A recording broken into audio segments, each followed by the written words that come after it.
I never wanted to be a real estate agent because I associated real estate agents with the grind, with the cold callers and the door knockers. And that's not what I want to do. I'm too old for that stuff, right? So the real backstory is that I spent a lot of money on a lot of other things so I wouldn't become a real estate agent. Guess what all the investor courses teach you to do?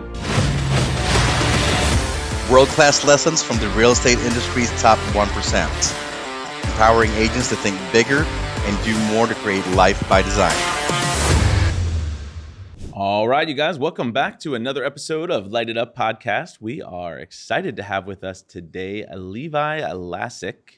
He is a speaker, coach, and CEO of Passive Prospecting. Just came out with a new book. Forward was written by Ryan Serhant, and as we were just chatting with Levi, he had told us that as of today, they've sold 1,000 copies, and Amazon says it was ranked in 4 categories. Number one bestseller, yep. Number one bestseller in 4 different categories. So super excited to talk about the book and some other things that you're working on. So thank you so much for joining us today, man. Yeah, thank you for having me. Awesome. We're very new to this YouTube game. Actually, like an hour ago or 2 hours ago, we were talking about how we should actually increase our game on YouTube. So this is going to be really awesome. Can't wait to take some nuggets that we can implement. So share any secrets you want the world not to know. We got this. Sure. Okay. Well, don't buy the book then. Definitely don't do that because I kind of spill the beans in there. That's for sure. Perfect. Awesome. Let's actually just talk about that real quick. Passive prospecting. You've sold 1,000 copies already. Is it mainly focused on real estate prospecting or all sorts of sales prospecting? That's a great question. Thank you for asking that. So Passive Prospecting, the book, as you mentioned, we sold 1,000 copies in the first week. We hit number one Amazon bestseller in 4 categories, is really made for the entrepreneur. Now, we use examples of our real estate business, how we did that, but we wanted to not limit ourselves to just the real estate industry. We wanted this to be able to transcend industries and be able to provide value and benefit to anybody that's a small business owner. Because I know if you're a plumber, electrician, financial advisor, it doesn't matter. You can attract clients this exact same way through video on YouTube with passive prospecting. So that's the reason we structured the book, to understand the principles and then how to do it. So the first 9 chapters are the principles of passive prospecting, what makes marketing yourself on video through YouTube so powerful, and why I think it's the best platform to do that. In addition to that, the last 5 chapters are how to do it. So I love reading books. I've read a ton of books, and a lot of them tend to rely heavily on the fundamentals and principles, which are great. But to be able to break that down in the last half of the book, pretty much how to do it. We've already received a ton of feedback that has been very helpful, and that was the goal, because I didn't want to just focus on the fundamentals and principles, although very important, but also how to do that. And so anybody could pick up this book, and I do know somebody will make $1 million with this book. So and it'll be the very ambitious one. So I think that's the opportunity at hand, and that's why I'm really excited about it. Awesome, man. We can see the excitement in your voice and hear it in your voice. And yeah, bro. I'm excited to dig into that a little bit further. We usually like to start with this lightning round, so we'll jump into this. This is just to get to know you a little bit better. So let's roll.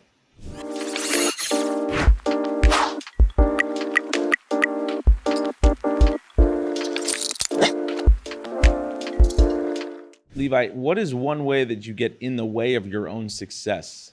Well, hopefully I don't do that anymore.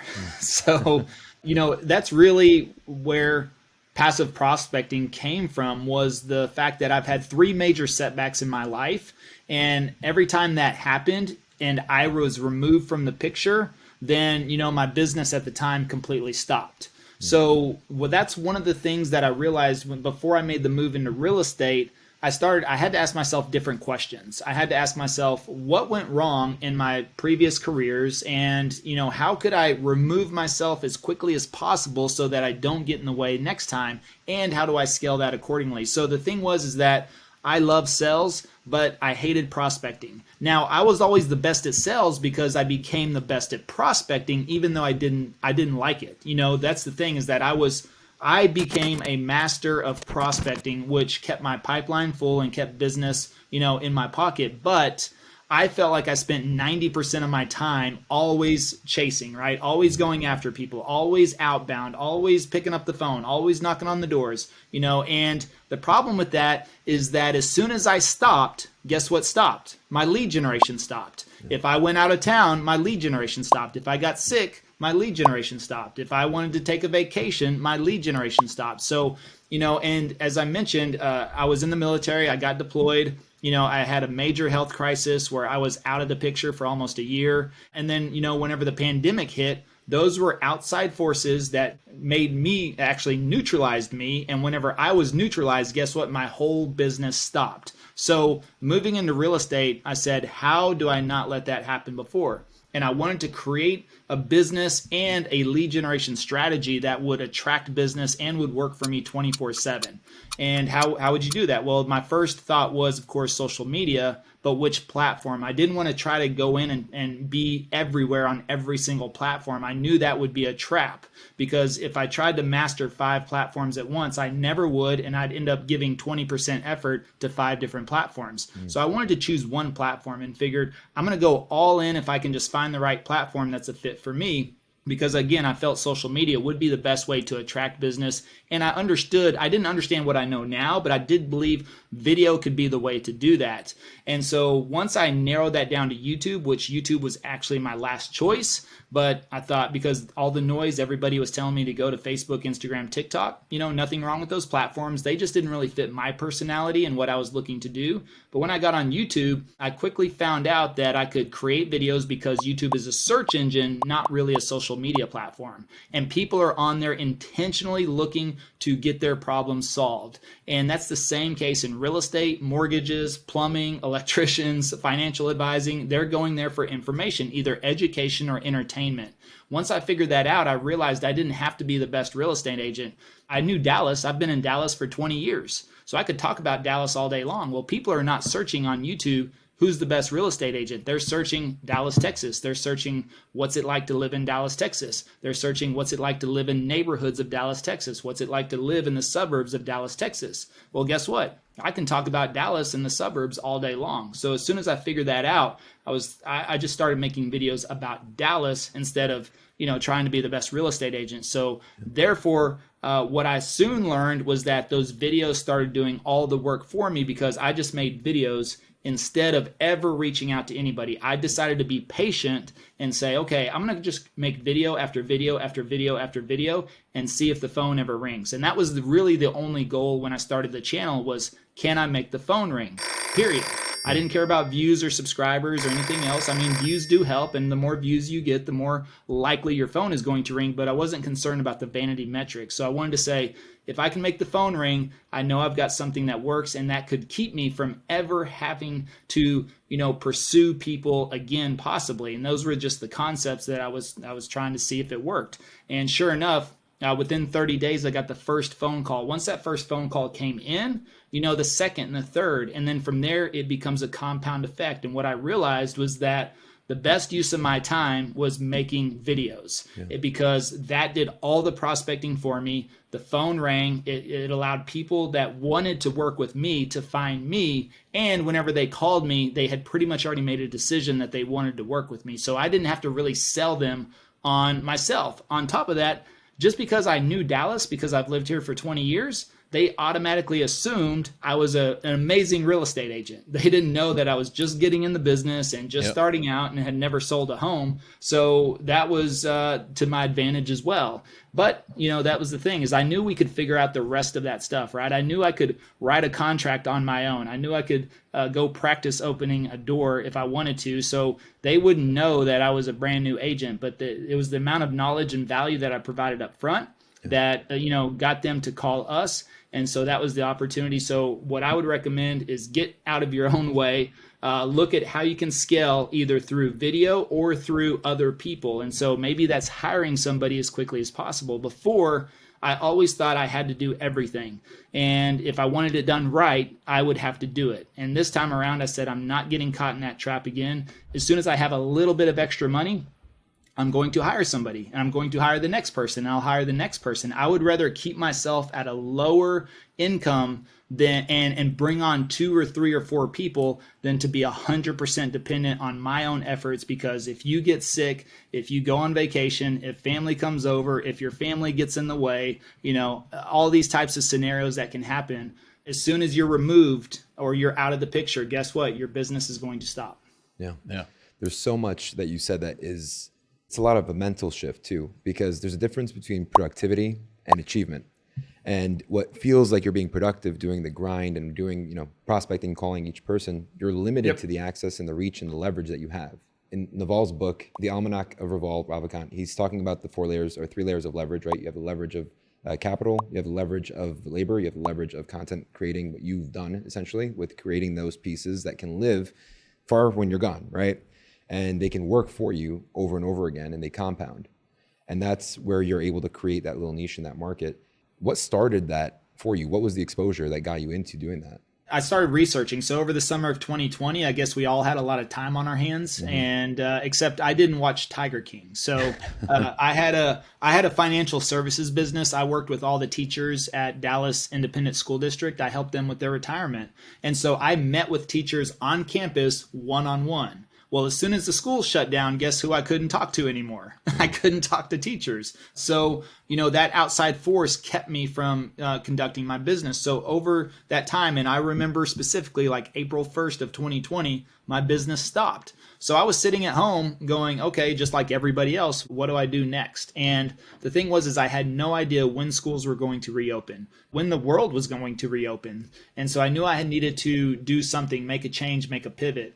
I've got a good friend, Michael Reese. He's been trying to get me into real estate for 20 years. And I never wanted to be a real estate agent because I associated real estate agents with the grind, with, the cold callers and the door knockers. And I was 41 at that time. And I was like, that's not what I want to do. I'm too old for that stuff, right? So I had to think differently. So over the summer of 2020, I just started to research. And the real backstory is that I spent a lot of money on a lot of other things so I wouldn't become a real estate agent. I mean, I looked into investing into Amazon stores, into courses, and I even bought investor courses because I thought, well, if I move into real estate, I'd rather be an investor than an agent. Well, guess what?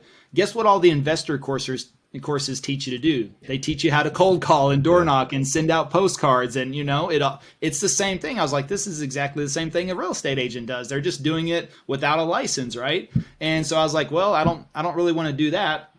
So I just kept researching, and that's whenever I came to the realization, well, I guess maybe I will become a real estate agent, but if I'm going to do that, how can I attract business? And again, going through social media, I started to look into all the platforms. I started to say, okay, I want to pick a platform, digging in, and I buy books. And so, there's actually marketing books on TikTok, on Instagram, on YouTube. And so first thing I do is I buy books. And that's just something that I'm a little old school, and I like that. And you can watch YouTube videos, but I like to start with books because I think that's where the industry leaders, at least the people that are mostly successful, typically have written a book. And so I just bought a lot of books. And then again, I never found a fit on the other platforms for me, because what I noticed was there's a lot of agents making videos and they've been in the business for 5, 10, 15 years. And I saw them being successful with that because they're talking about their stories, their experiences, all their knowledge, real estate knowledge. And I just thought, I don't know if that's really me. I mean, I could read about a VA loan and regurgitate that on a 60-second video, but it didn't feel authentic to me. So YouTube was the last choice, and I bought like 8 YouTube marketing books because I was like, let me start digging into YouTube. And really it was one book, YouTube Secrets, that really kind of kicked off that thought process for me, because in there, Benji, the co-author, mentioned he had a real estate channel back in 2009. He was a struggling real estate agent, dead broke, about to get out of the business. And then he landed the HUD account for the Pacific Northwest because of his YouTube channel in 2009. And he went from selling 10 homes a year to 100 homes a year because of his YouTube channel. And so that made me think, oh, well, let me start digging more into YouTube. But the rest of that book helped me understand fundamentals and principles, like YouTube is a search engine and people are going on there typing in, what's it like to live in Dallas, Texas? And so that kind of completed the whole picture for me there. And then I went on to YouTube and I started to research the platform. So I started watching Think Media, Nick Nimmin, D Nimmin, like all these video creators that teach YouTube specifically. And I started to figure out, okay, these are the things that make YouTube work. And if you create content and optimize videos, because a lot of it's based on SEO as well, search engine optimization, then there's a way that you're likely to get found through search versus just publishing a video and putting it out there. But so then I actually developed a plan. I actually wrote out a business plan when I started to research all that. And I watched YouTube videos and read all the YouTube marketing books for about 2 months.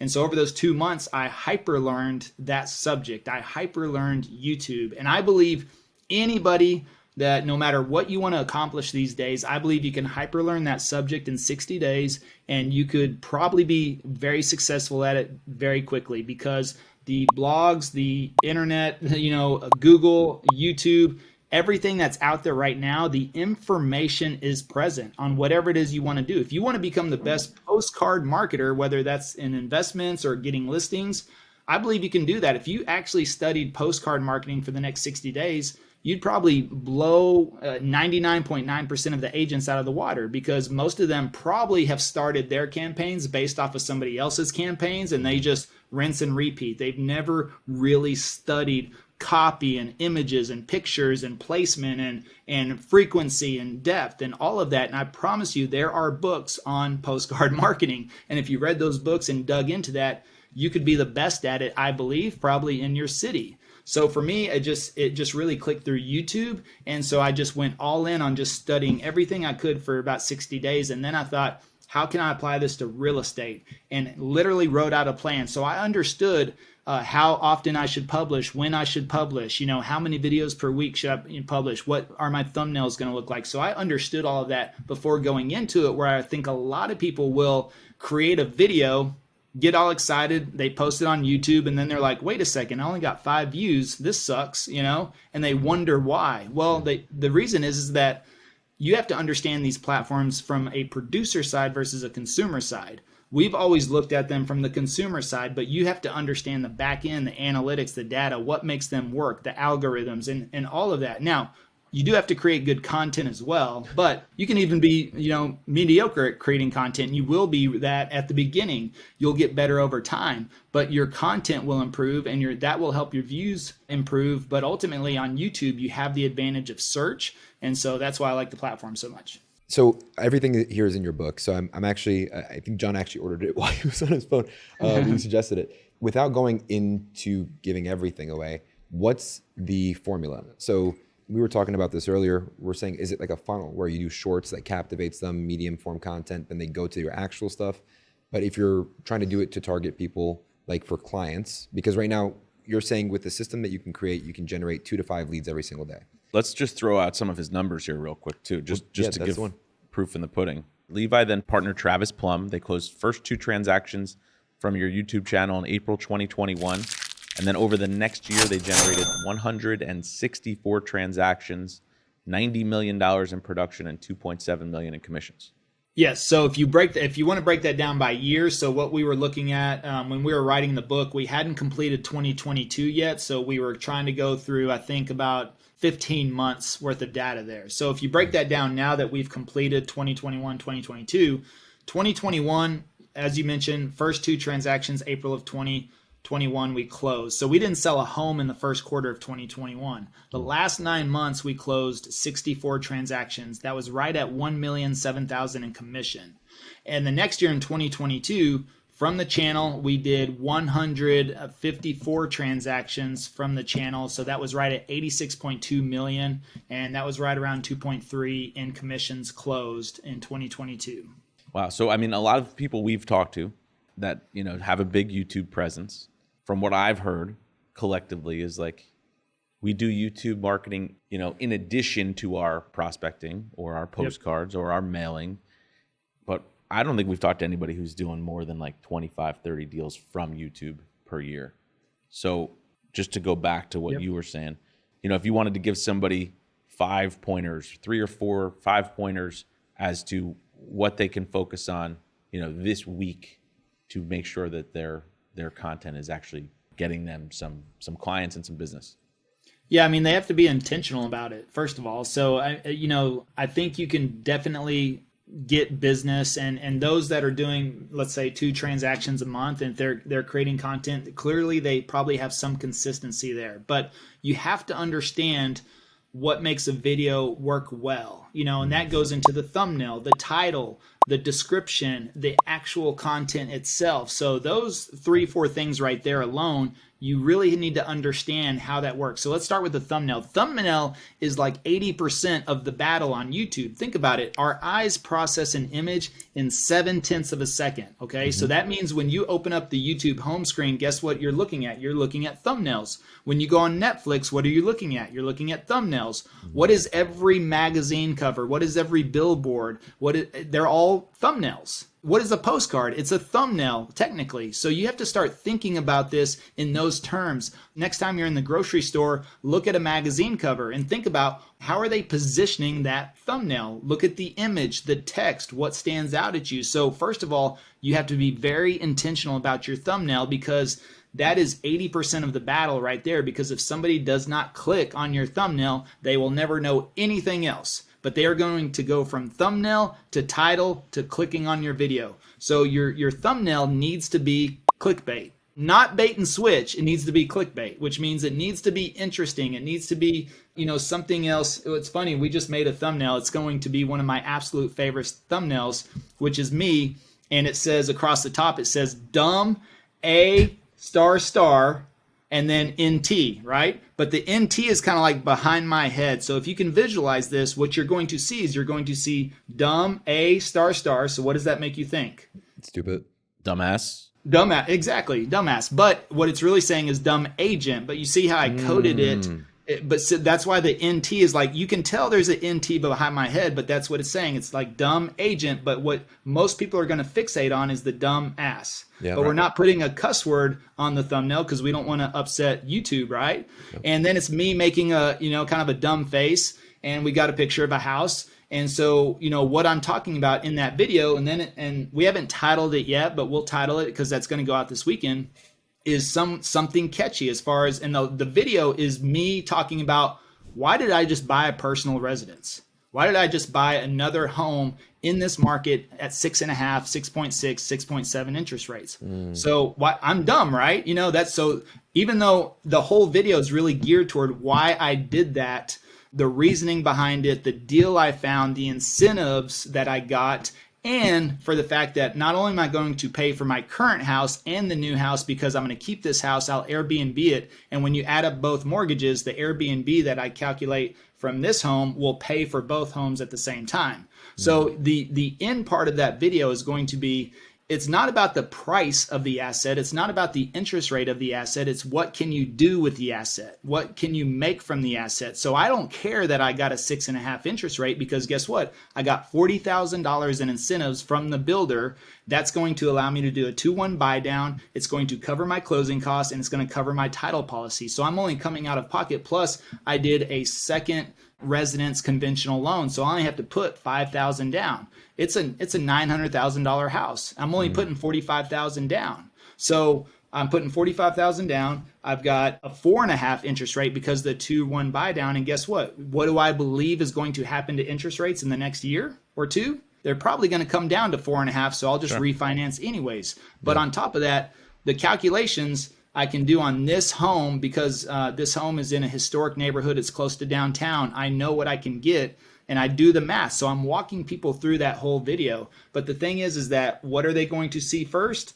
Dumbass. What does it really say? Dumb agent. Yeah. But why? They're like, wait a second, why? And then the title may be something like, why an agent bought in this market, or why I bought at 6.5 interest rates, so that may be the title. So initially you want to catch them with the thumbnail. You want the title to give them an understanding of what the video is about, because the thumbnail is just the visual. It shouldn't really tell them the whole story, but it does tell the story with that visual component. And then the video will be, I'm starting out. Why in the world would I buy, why in the world would an agent or any person buy in this market, especially when we're at 6.7% interest rates? Yeah. Well, that's exactly what I'm going to show you, why I decided to buy a personal residence in this market and how I'm going to get that house and the house I'm in for free if you stick around till the end. So I'm giving them that incentive. So you have to start thinking differently about your content. Now, I haven't done that before. Of course, I can't make every video like that, but before, I'm speaking to people right now in a positive sense. That's something I've decided to do during this market over anybody else, I think. A lot of times you go onto YouTube right now, you're going to see a lot of fire on thumbnails. You're going to see a lot of homes underwater, like, sinking in the ocean. You're going to see homes on fire. You're going to see big red arrows, market crash, percentages, 40% drops. And those videos are getting tons of views. And you know what? There's a lot of real estate agents putting that stuff out there. And I would almost assume that they're probably not getting any phone calls either. I mean, like, why would you talk about the market crashing left and right? I mean, for the views. So what I've decided to do is to stay positive. You know why? Because people buy and sell homes in every market, every day. Whether it's up, down, sideways, it doesn't matter. A homeowner or an investor are buying and selling homes every single day. Those are the people I want to talk to. So what am I doing? I'm going out showing them Dallas. Hey, in this video, I'm going to take you around and show you Frisco, Texas, because if you're thinking about moving here, there's some things you might want to see for yourself. And there's a couple of things you want to know in case this may not be a good fit for you. But I will take you out in the neighborhood, show you around, show you a couple of different homes and different price points so that you can get an idea if Frisco's the right fit for you. So you know what that's doing? That's speaking to somebody that wants to move or has to move right now. Yeah. If they're sitting there watching another video, well, the market's going to drop 40% in the next 8 months. Do you think that's going to encourage them to buy in the next 8 months? And if you're a real estate agent, I mean, my goodness, what you better find the golden lining in your market and speak to the positivity of that, because guess what?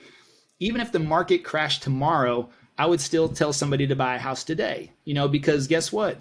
You and I both have no idea if the market's going to crash tomorrow, period. Exactly. You can't time it. It's not timing the market, it's time in the market.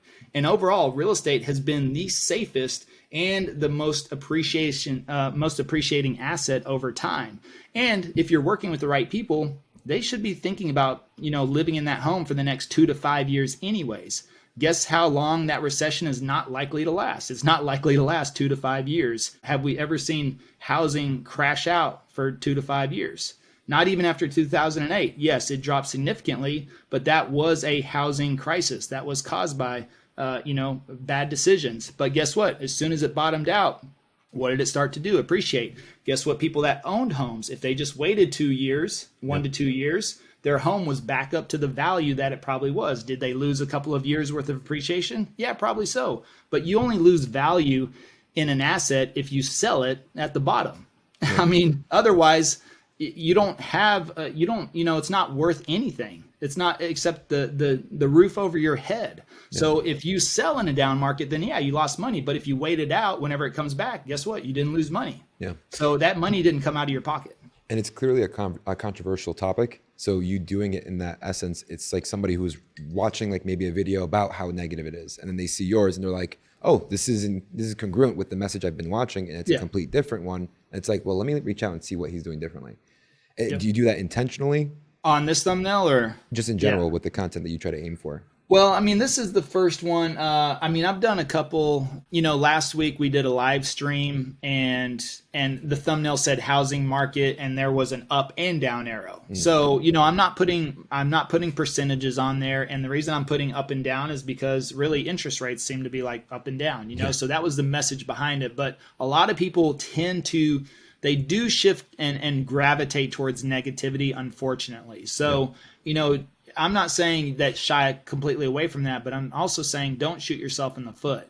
Don't sit there and talk about the market crashing and everything else, because I watched the video. It's funny. I love to watch this one creator because he gets a ton of views, but he's been talking about the market crashing for the last 2 years, and now today he's like, look, housing crashes take 2 to 5 years. So basically saying there's going to be a housing crash for the next 5 years and he would not buy a home. And I'm going, really? Is that really good advice to never buy a home in the next 5 years? I mean, do you think that's you're going to find in the meantime you're paying rent and everything else and homes are still appreciating? And so, it's one of those things where I want to help people understand. Now, I'm also in Dallas, Texas, which is a pretty good market. We've been pretty steady Eddie throughout all of this. And so, you have to really narrow it down to your market, because a lot of these videos as well are covering national news, or they focus on the coastal areas, LA or Miami, where those tend to jump huge in value and then all of a sudden they crash and burn. Yeah. I get that. Yeah. Well, if you're anywhere else other than there, then then you need to understand your market and how prices are, affected, and what's the appreciation levels and what's the home sales. And so you can explain those types of situations. Yeah. It's almost like the age-old question of just asking somebody how's the market, and you just replying, well, the market's really difficult. It's like, well, what aspect of the market? Right? So you can't just put out this blanket statement that the market's really tough right now, just thinking that your only target market is the buy side. Right? Yep. So everybody nowadays copies the same thumbnails from like an Alex Hermosi, right? Where it's like the very big, colorful one with it's busy and it stands out. What do people believe true that you found out isn't, that they can implement that would make a big change with the thumbnails? We tend to have ourselves on there. I say ourselves, I mean myself. I have myself on there, the creator of the video. I think that helps with branding. It helps with, facial awareness and just, developing that relationship with somebody. So, your face typically takes up a third of the thumbnail. I usually just keep it to the right. We kind of follow the same format, keep it to the right, because there's the timer in the bottom right-hand corner. And if you want it to take away from anything, it's usually like the collar of my shirt. So you want your head to be big enough to where the top of your head is almost at the top of the thumbnail and the bottom of your chin is right there above that timer. So that looks big if you make that on a desktop, you're thinking, wow, man, I look massive. But you got to think about people looking at this on mobile or laptops or things like that. The other 2/3, because we're in real estate, we typically have real estate pictures on there. And then as far as wording, we like to go with 1 to 3 words. And so the less words, the better. You can paint a picture. We do enhance colors on our, thumbnails just because they look better. If we pull a house, a photo stock image of a house, it's usually just going to be a house, and if you enhance the color a little bit, it makes the yard look nicer. It looks the sky a little bluer. And that, people are naturally drawn to colors. That's why there's so much of an emphasis in marketing with colors. Ideally, again, as I mentioned, we're visual creatures. Mm-hmm. So think about it, depending on what you believe, we were originally designed as fruit eaters, fruitarians. So think about this.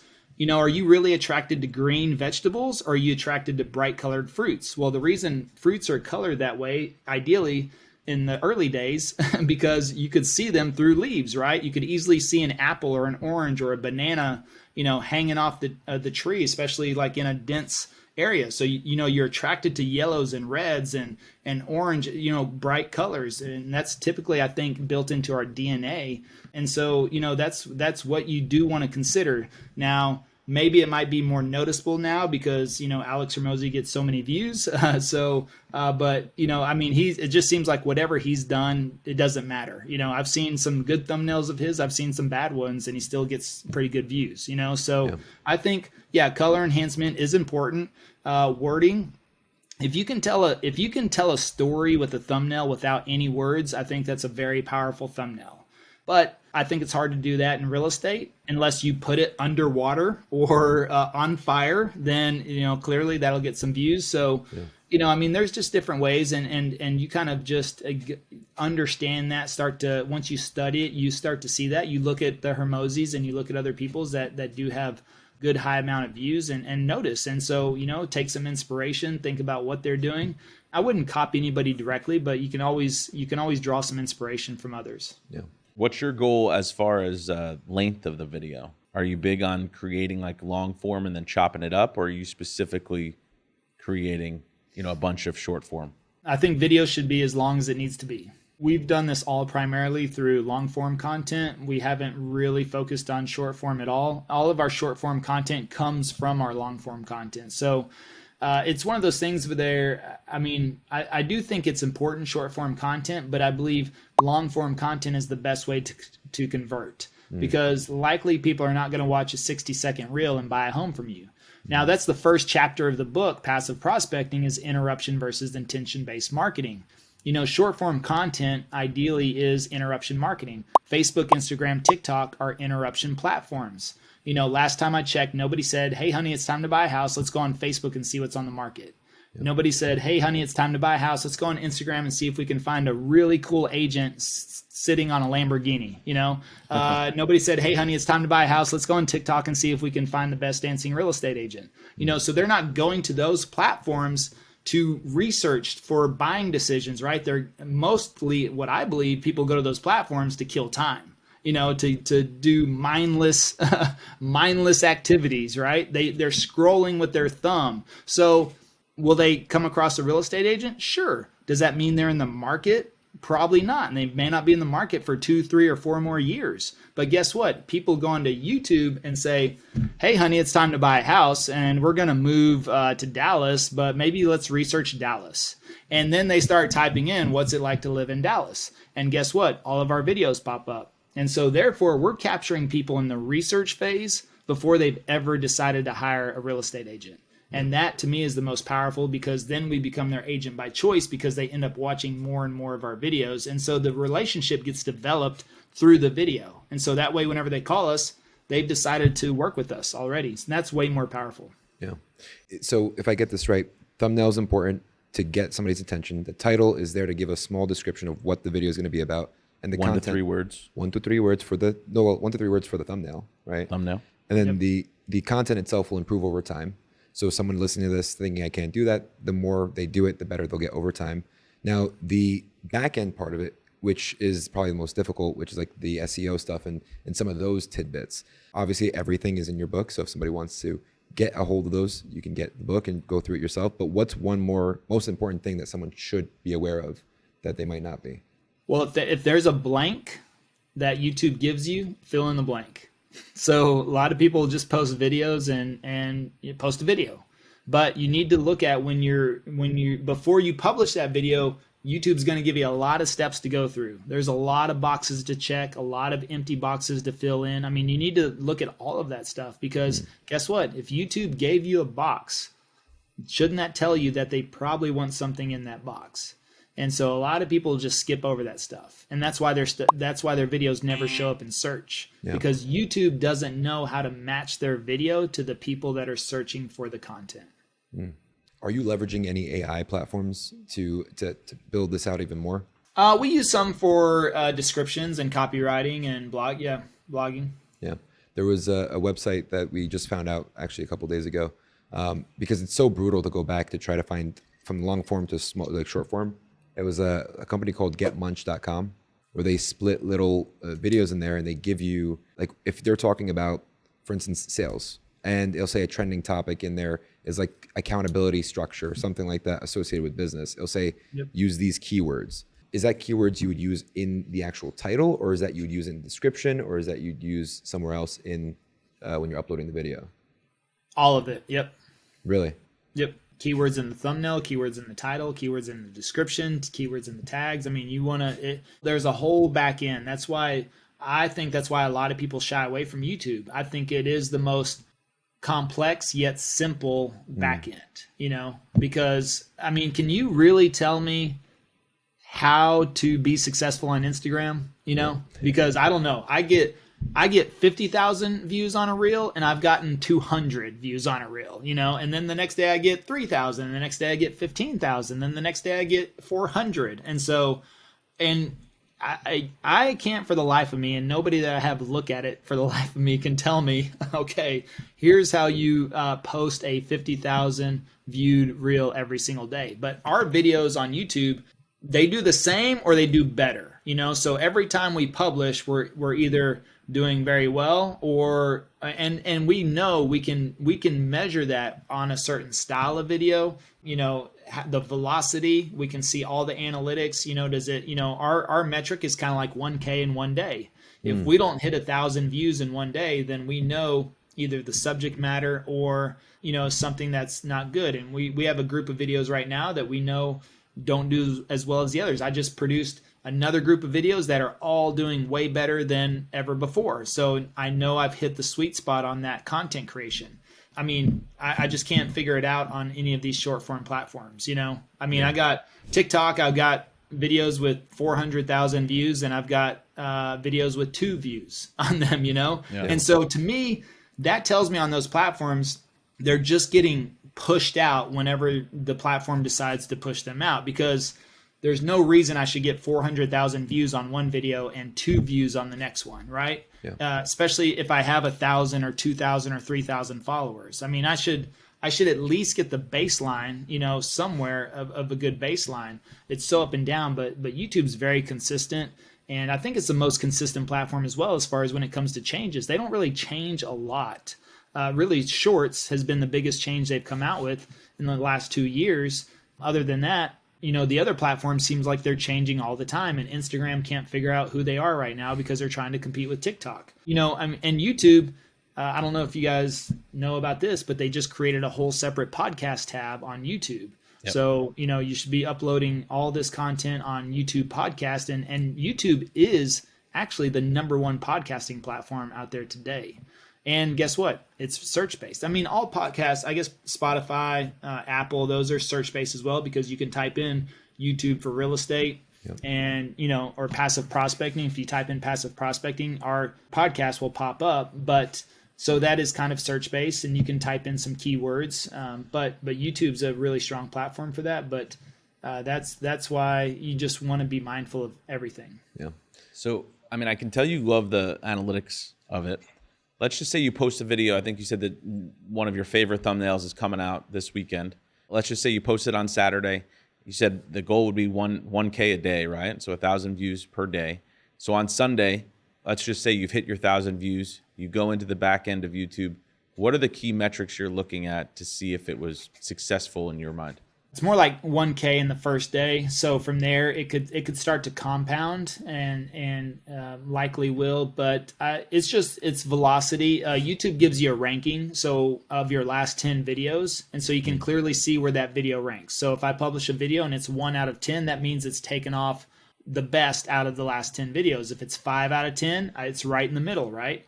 And then it will actually show me how it compares to the last 10 videos. If it's 10 out of 10, then that's not that great. That means I'm going backwards. So I really don't dive too much into the analytics, because again, the goal is to make the phone ring. I've had one video that got 17,000 views in one day, but the phone did not ring 17 times more than it did the day before. Right. So that also tells me that views are not directly connected to the phone ringing, which again to me is the most important metric. So I think there's a lot of different factors in there.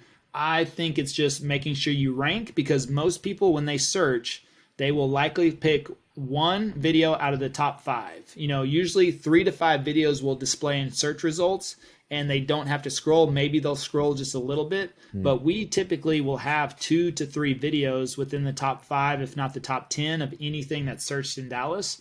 And that speaks authority almost. When people see us, because there's a lot of other agents creating videos now, and you might see one of their videos, but if we have 3 out of the top 5 or top 10, it makes us just look that much better. And so if they start clicking on there, the great thing about YouTube is once somebody clicks on your video and watches it, guess what YouTube's going to do? It's going to promote more of your videos. Yep, it'll get them caught up in the cycle, because YouTube's whole goal is time on platform. Yeah. Yep. And so they want to suggest videos to people that they believe they will watch.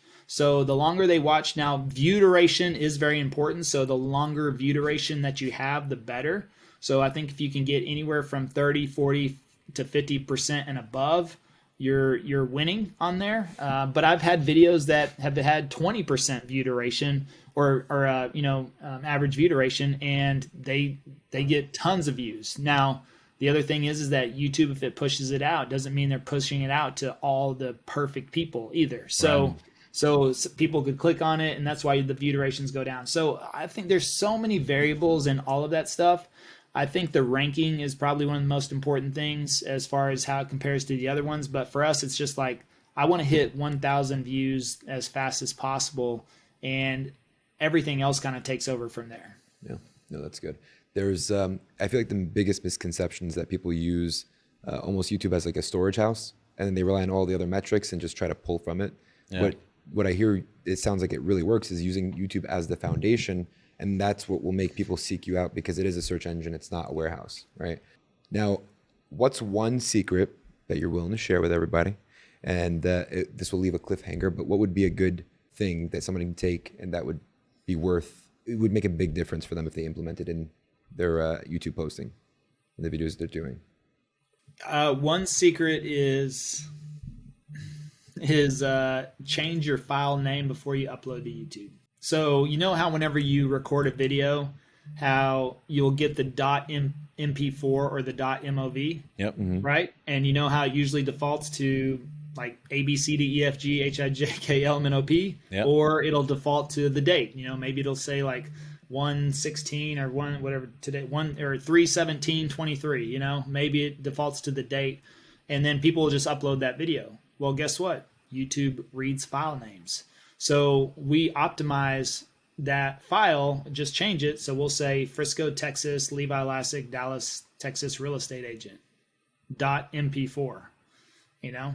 And then upload that. So even something like that small, communicates with YouTube. Remember, all an algorithm is reading words and letters. So that's why I say if YouTube gives you a box, fill it in, because if you don't fill in that box, guess what? You're not communicating to the algorithm. Yeah. Right? So it can't read blanks. Actually, it reads blanks. It reads it as 0. It says nothing. So even the file name, if your file name is 1, 2, 3, 4, 5, 6, 7, 8, 9, 10. Well, guess what? That's what, does anybody ever search 1, 2, 3, 4, 5, 6, 7? No, they search Dallas, Texas, Frisco, Texas, you know, and if that's a key word in our video file, guess what? That plus our title, plus our description, plus our tags, plus every other thing that we filled in there is going to say Frisco, Texas, Frisco, Texas. And guess what? Somebody types in Frisco, Texas. Well, guess what? The algorithm says, oh, well, here's a video that has Frisco, Texas in it. Let's suggest that one for search. That's great. The level of attention is so high, and it looks like you've done all of that. So I really look forward to reading the book and finding out some of those nuggets that we can implement. For somebody who's watching, what's the best way to connect with you, to get to know more if they wanted to get in touch from there? Yeah, passiveprospecting.com, and you can find everything you need on there. You can reach out to us, through there. We have a couple of training videos you can watch on there. You can get the book. You can go directly to Amazon if you want. All we ask is leave us a 5-star review once you've read it. As long as you agree. If you don't agree, then don't leave a review at all. But if you read the book and you like it, leave us a 5-star review. That's what we kind of had a big push for this week. Trying to get some reviews out there, but Sure. Buy a book for a friend or something. If you got a business owner, they don't have to be in real estate. If you know somebody that's struggling with lead generation, in their business right now, get them the book for $20. It's the least expensive thing you can invest into somebody else's business, provide them some value, and it will help anybody in their business that is willing to make a video. Yeah. Every business. We'll go needs on that. and buy a few for you today. We Thank need you. to get those numbers up. Dude, this is awesome. Even though they're already impressive. We're going to break 10,000. Let's do it. Let's go. All right, man. Well, thank you so much. We really do appreciate you spending some time with us today. I know your time's valuable, so thank you again. Yeah, thanks for having me, guys.